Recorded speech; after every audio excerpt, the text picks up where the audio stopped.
Salut à toi et bienvenue dans cette troisième leçon sur le langage C. Donc dans cette vidéo, je vais te montrer comment créer ton premier programme en langage C, mais cette fois-ci sur Windows. Dans la vidéo précédente, je t'avais montré comment faire ça sur Linux, mais je t'avais expliqué que c'était plus ou moins la même chose. Mais je vais faire quand même la démonstration sur Windows pour que tu puisses le faire sans problème, parce que c'est vrai que c'est pas forcément évident pour les débutants. Donc comme je te l'ai expliqué, sur Windows, il va falloir télécharger le compilateur, sachant que sur Linux, il est installé par défaut. Sur Windows, on va devoir l'installer à la main. Donc, on va aller sur MinGW, donc sur le site de SourceForge. Voilà, on va cliquer ici, je te mettrai le lien dans la description. Et on va cliquer sur Download pour télécharger MinGW. Alors MinGW, en fait, c'est un outil qui contient justement on va dire le compilateur GCC, le même que sur Linux, mais créé spécialement pour Windows. Donc une fois l'exécutable téléchargé, on va dans le dossier téléchargement et on va lancer l'installation. Ici, on voit que ça va être installé dans le répertoire C2.MinGW. Donc on peut cliquer sur Continuer. Et là, le téléchargement de MinGW s'effectue. Alors ça peut prendre quelques minutes. Je vais laisser le téléchargement se faire tranquillement et je te retrouve juste après, une fois que c'est terminé. Voilà, alors une fois que le téléchargement est terminé, il suffit de cliquer ici sur Continuer. Et ici, tu vas devoir cocher les outils que tu veux installer. Donc c'est très simple. Pour nous, ce qui nous intéresse, c'est d'avoir le compilateur GCC qui se trouve dans ce paquet-là, MinGW32 base. Donc il suffit de cliquer dessus et de cliquer sur Mark for Installation. Ce que je te recommande également, ça n'est pas obligatoire, mais c'est d'installer également le paquet MinGW Developer Toolkit qui te permet en fait de te donner, on va dire, des outils supplémentaires pour pouvoir mieux compiler lorsque tu fais des gros projets avec le langage C. Pour l'instant, cela ne nous concerne pas, mais c'est toujours utile de le cocher. En plus, ça ne mange pas de place et ça pourra te permettre de te faciliter la vie à l'avenir. Donc autant l'installer tout de suite. Mais encore une fois, ça n'est pas obligatoire. Et en installant ce paquet, il va te cocher automatiquement l'installation du paquet M6 base qui est essentiel et qui est lié à celui-ci. Donc, une fois que c'est fait, il suffit d'aller dans Installation, appliquer les changements, Apply Change en anglais, et ensuite Apply. Et là, de la même manière, on va le laisser tranquillement installer tous les outils nécessaires. Donc le temps de télécharger tous les paquets et de les installer sur ta machine, ça peut prendre encore une fois quelques minutes. Donc laisse-le dérouler son script tranquillement. Et une fois que c'est terminé, je vais te montrer comment pouvoir utiliser le compilateur. Voilà, alors l'installation est maintenant terminée. On peut fermer cette fenêtre en cliquant sur Close et je vais fermer MinGW Installation Manager. Alors voilà ce qu'on va faire. Il y aura une petite manipulation supplémentaire, je vais te montrer ça tout de suite. On va commencer par ouvrir un terminal. Alors sur Windows, tu as soit l'invite de commande, que tu peux ouvrir en tapant CMD, mais sur Windows, il y a un deuxième outil terminal qu'on va plutôt utiliser, c'est le PowerShell. Donc c'est en fait un terminal qui offre plus de fonctionnalités de manipulation du système, et donc les développeurs préfèrent utiliser celui-ci, donc PowerShell qui est là. Donc tu tapes Windows PowerShell et exécuter en tant qu'administrateur. Et avec le PowerShell, on va pouvoir lancer le compilateur pour compiler nos codes sources en langage C. Alors le petit problème, c'est que si tu te rappelles bien, sur Linux, tu avais juste à taper GCC pour lancer la compilation. Il fallait indiquer le nom du fichier .c, donc par exemple main.c, lui donner un nom, etc. Sur Windows, par défaut, c'est la manière dont est conçu Windows, ça ne fonctionne pas de la même manière. Si tu fais appel au compilateur GCC, tu vois, il me dit que, l'outil GCC n'est pas reconnu. Donc il n'a pas trouvé le compilateur. Pourtant, il est bien installé. Tu vois, si je vais dans C MinGW, ici, bin, j'ai bien le compilateur qui est ici. Sur Linux, quand tu installes un paquet, automatiquement, si c'est bien configuré, tu peux l'appeler dans le terminal. Sur Windows, il va falloir faire un réglage supplémentaire pour que ce compilateur puisse être appelé. Et pour cela, en fait, il va falloir modifier les variables d'environnement. Alors, je vais t'expliquer à quoi ça sert. Tu vois ici, je suis par défaut positionné dans le dossier C Windows System 32. Si je veux pouvoir utiliser le compilateur, je pourrais très bien le faire, mais il me suffirait tout simplement de me déplacer. Donc, je vais faire un Change Directory. Je vais aller dans le répertoire C2.MinGW. Voilà, bin. Et donc en fait là, du coup, tu vois, je suis positionné dans ce dossier, ici, C, mingw bin, et là, je peux accéder à gcc.exe. Si je tape gcc, ça ne fonctionnera toujours pas. Voilà, si tu vois, il ne connaît pas. Pourquoi? Parce que lorsque tu tapes une commande, comme ceci, il va justement chercher dans les variables d'environnement, dans la variable path, et il va voir s'il y a un lien existant dans cette variable. Et là, ça n'est pas le cas. Donc pour pouvoir éventuellement lancer le compilateur GCC, il faut que j'indique le chemin. J'avais fait la même chose sur Linux pour lancer un exécutable. Il suffit d'indiquer /, en précisant ce chemin-là, ça permet de dire « cherche dans le dossier courant », donc dans le dossier dans lequel je me trouve.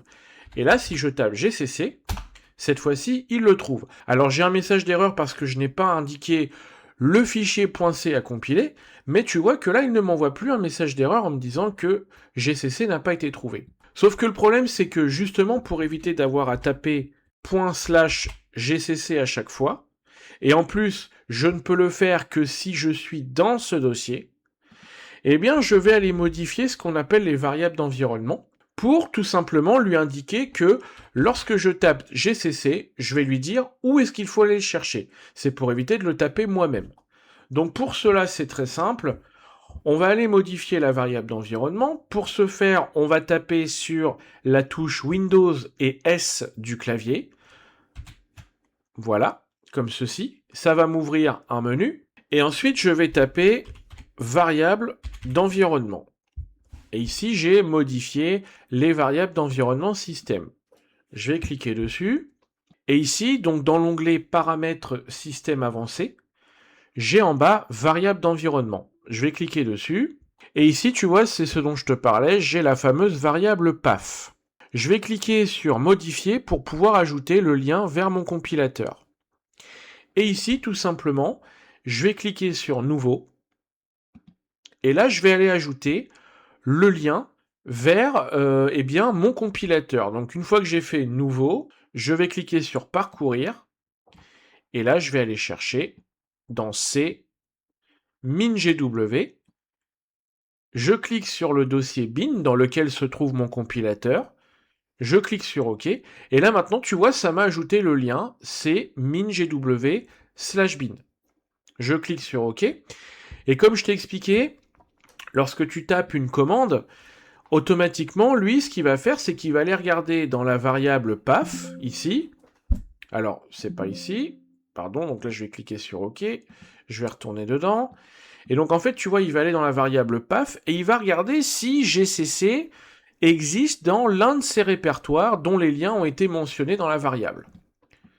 Et là, maintenant, regarde, je vais fermer mon terminal. Je rouvre mon PowerShell. Et cette fois-ci, si je tape GCC, eh bien, voilà, il me l'a trouvé. Tu vois, maintenant, j'ai même pas besoin d'aller me positionner dans le dossier mingw/bin, il me l'a trouvé automatiquement. Donc sur Windows, on est obligé de faire cela en plus, c'est différent de Linux, mais ça permet, tu vois, de pouvoir utiliser le compilateur n'importe où dans le terminal. Le fait simplement de taper GCC, maintenant, il sait exactement où aller le chercher. Et à partir de là, bah écoute, ça va être le même principe que sur Linux. Donc je vais pouvoir créer eh bien, mon fichier en langage C. Alors je vais remettre les extensions, je ne sais plus si je l'avais mis, oui, donc j'ai French Langage ici, et il me manque donc C++ qui est ici. Voilà, je clique sur installer. Hop, voilà. Je vais créer un dossier programmation, exactement comme j'ai fait dans les premières vidéos de la formation. Donc programmation, voilà. Ça sera mon dossier projet. Et maintenant, dans Visual Studio Code, eh bien, je vais tout simplement ouvrir. Donc, je vais aller sur le bureau et je prends mon dossier programmation. Voilà. Je coche faire confiance aux auteurs de ce dossier. Et voilà. Et maintenant, je retrouve bien mon dossier programmation. Et je vais refaire exactement la même chose que je t'ai montré dans la précédente vidéo. Donc, on va taper un code basique. Donc, je vais l'appeler main.c. Voilà. Je lui indique que c'est du langage C. Et je vais recréer mon code de base. Donc, c'était include, si tu te souviens bien. La bibliothèque stdio.h. La fonction main. Voilà. Un return 0. Et ma fonction printf avec bonjour. Le petit caractère de retour dans la ligne. Voilà, le point virgule de fin d'instruction. Et j'enregistre. Ensuite, je vais ouvrir, alors je vais enlever ça, ça me gêne. Voilà, je vais ouvrir un nouveau terminal. Voilà. Et ici, tu vois, eh bien, je suis bien dans mon dossier programmation. OK. J'ai ici mon fichier main.c. Je vais lancer la compilation. Donc, je tape gcc, mon fichier main.c, -o. Je vais lui donner un nom, par exemple hello. J'appuie sur entrée. Et maintenant, c'est bon, c'est compilé. Et tu vois la différence avec Linux.